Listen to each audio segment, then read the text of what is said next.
নমস্কার বন্ধুরা, moms kitchen বেঙ্গলিতে আপনাদের অনেক অনেক স্বাগত জানাই। বন্ধুরা, আজকে আমি বেলের শরবতের রেসিপি আপনাদের সাথে শেয়ার করব।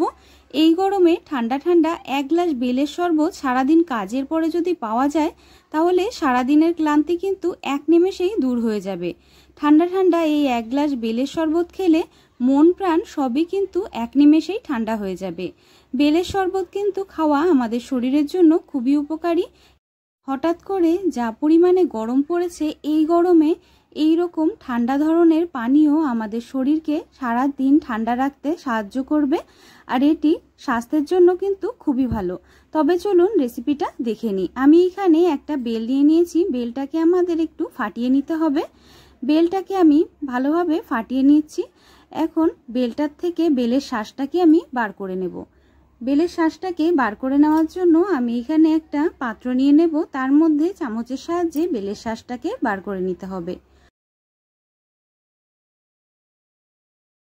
দেখুন বন্ধুরা, আমি এখানে একটা পাত্র নিয়ে নিয়েছি, আর এইখানে একটা চামচের সাহায্যে আমি বেলের থেকে বেলের শাঁসটাকে কিন্তু বার করে নিচ্ছি।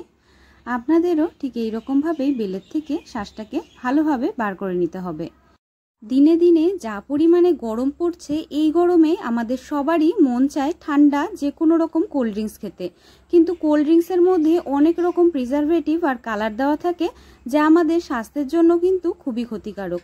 আপনাদের যদি ঘরে এই রকম একটা বেল থাকে, আপনারা কিন্তু বেলের শরবত তৈরি করে খেতে পারেন। এটি আমাদের স্বাস্থ্যের জন্য খুবই ভালো, আর এই গরমে শরীরকে ঠান্ডা রাখতে এই বেলের শরবতের কিন্তু জুড়ি মেলা ভার।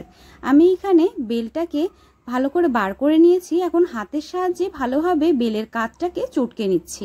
হাতের সাহায্যে বেলের কাতটাকে ভালোভাবে একটুখানি চটকে নেওয়ার পরে আমি ফ্রিজের থেকে এক বোতল ঠান্ডা ঠান্ডা জল দিয়ে নিয়েছি। জলটাকে দিয়ে ভালোভাবে আবার বেলটাকে হাতের সাহায্যে আমি আরেকবার ভালোভাবে চটকে নেব। বন্ধুরা, আপনারা যদি আমার ভিডিওটা এই পর্যন্ত দেখে থাকেন, তাহলে কিন্তু অবশ্যই ভিডিওটাতে একটা লাইক দিয়ে যাবেন। আর রেসিপিটা যদি আপনাদের ভালো লাগে, অবশ্যই কিন্তু নতুন বন্ধুদের মধ্যে শেয়ার করতে একেবারে ভুলবেন না। ভালোভাবে হাতের সাহায্যে একটু মেখে নিতে হবে, নয়তো দানাভাব থেকে যেতে পারে। আর এটাকে আমাদের এখন ছাঁকনির মাধ্যমে ভালোভাবে ছেঁকে নিতে হবে। ছাঁকনির মাধ্যমে ছেঁকে নেব, কারণ এর ভেতরে বেলের আঠিগুলোও আছে। আমি এখানে আরেকটা পাত্র নিয়ে নিয়েছি, তার উপরে একটা ছাঁকনি দিয়ে দিয়েছি। এখন ছাঁকনির সাহায্যে বেলে যে কাতটা বেরিয়েছে, সেটাকে ভালোভাবে আমি ছাঁকনির সাহায্যে ছেঁকে নেব। বন্ধুরা, আমার এই রেসিপিটা যদি আপনাদের ভালো লাগে, ভিডিওটাকে কিন্তু অবশ্যই একটা লাইক দেবেন। আর চ্যানেলে যদি নতুন আজকে এসে থাকেন ভিডিও দেখতে, তাহলে চ্যানেলটিকে সাবস্ক্রাইব করে অল নোটিফিকেশান অন করে রাখবেন। তাহলে আমি যখনই ভিডিও পোস্ট করব, আপনারা কিন্তু নোটিফিকেশানটা একেবারে সাথে সাথে পেয়ে যাবেন। ভালোভাবে বেলের কাতটাকে আমি বার করে নিয়েছি দেখুন। আর যেই আঁশগুলো ছিল আর আঠিগুলো ছিল, সেগুলো কিন্তু আলাদা হয়ে গেছে। এইটা কিন্তু আপনাদের ভালোভাবে ছেঁকে নিতে হবে, নয়তো এটা মুখে পড়লে খেতে ভালো লাগবে না। এখন দেখুন বেলের যে কাতটা পেয়ে গেছি, এইটা দিয়েই কিন্তু আমি বেলের শরবতটাকে তৈরি করে নেব। বেলের শরবতটা তৈরি করার জন্য এখন আমি এর ভেতরে দিয়ে দেব সামান্য একটুখানি 1 চিমটি পরিমাণে লবণ। লবণটা দিলে স্বাদটা একটু ব্যালেন্স হয়। আপনারা যদি না দিতে চান, আপনারা স্কিপও করতে পারেন। এখন আপনারা যতটা মিষ্টি খেতে পছন্দ করেন, সেই বুঝে চিনিটার পরিমাণ নিজেদের অনুযায়ী আপনারা দিয়ে নেবেন। আমি এখানে 3 চামচ পরিমাণে চিনি দিয়ে নিয়েছি, কারণ বেলটা আগের থেকেই অনেকটা মিষ্টি ছিল। এখন 1 বাটি পরিমাণে আমি দিয়ে দিচ্ছি গরুর দুধ। আপনারা যদি গরুর দুধ দিয়ে এটি না বানাতে চান, আপনারা জল দিয়েও কিন্তু বেলের শরবতটা বানাতে পারেন। তবে দুধ দিয়ে বেলের শরবতটা বানালে এই স্বাদটা কিন্তু অনেক ভালো হয়। এখন ভালোভাবে আমি সমস্ত উপকরণ একসাথে দিয়ে সুন্দরভাবে চামচের সাহায্যে মিশিয়ে নিচ্ছি।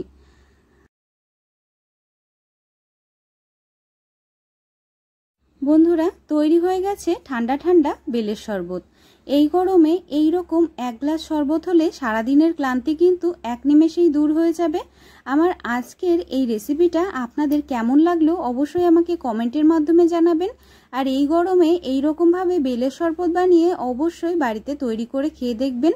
আর রেসিপিটা নিয়ে আপনাদের যদি কোনো রকম কোনো প্রশ্ন থাকে, অথবা রেসিপিটা যদি কোথাও বুঝতে আপনাদের অসুবিধা হয়, সেগুলো আমাকে কমেন্টের মাধ্যমে আপনারা জানাতে পারেন।